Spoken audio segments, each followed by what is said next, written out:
Everything changes once we identify with being the witness to the story instead of the actor in it. Ram Dass.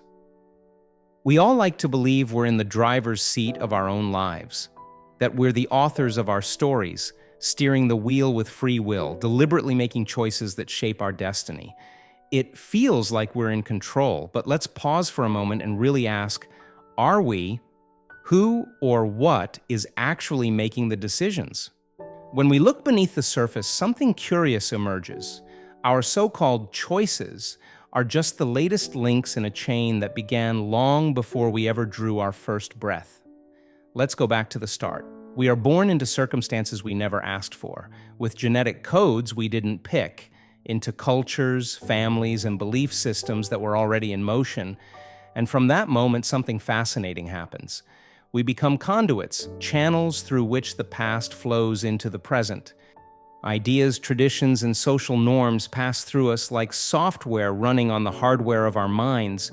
We think we're individuals, but this sense of self is crafted through interactions between our biology and our environment, both of which are inherited.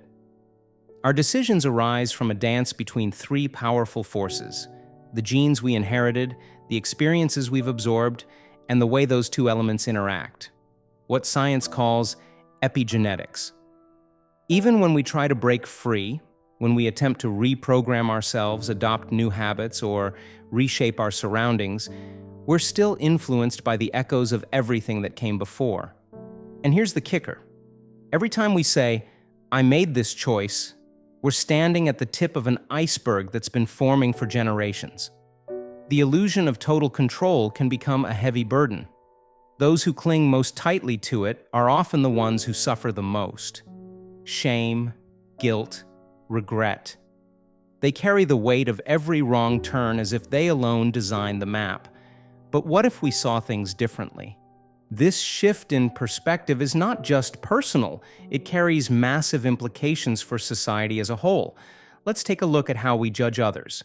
In most legal systems, the assumption is clear. You did something wrong, so you chose to do it. Now you deserve to be punished. But what if the person who committed a crime was the product of thousands of variables? What if the crime was simply the inevitable result of a life shaped by trauma, neglect, biology, and culture? Neuroscientist Robert Sapolsky breaks this down brilliantly. He shows how every behavior, even the worst ones, can be traced back through layers of cause and effect, from prenatal development to evolutionary history. This doesn't mean we throw away consequences or abandon accountability. Think of it this way. If a car suddenly stops working, we don't yell at it or hate it. We recognize something went wrong in the system and we address it. What if we started viewing people the same way? Maybe then, our systems could shift from blind punishment to intentional rehabilitation, not out of naivety, but out of understanding. And understanding, at its root, is just another form of love. Let's bring it back home. This perspective doesn't just change how we view criminals, it transforms how we see ourselves.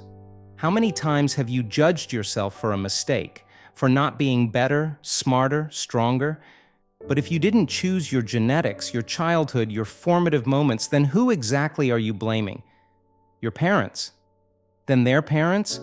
How far back does the blame go before we admit no one's actually in charge? This isn't about escaping responsibility, it's about embracing reality. Yes, we're responsible for what we do next. Yes, we must face the consequences of our actions, but we do that best when we understand the forces that shaped us. The person you were when you made that decision is not the person who's reflecting on it today. You've changed. You're still changing. And in this very moment, right now, you have a choice. Not a free-floating one disconnected from cause and effect, but one informed by awareness, experience, and growth. You can choose how you respond to the pain, how you carry the wisdom forward, how you treat yourself and others from here on out.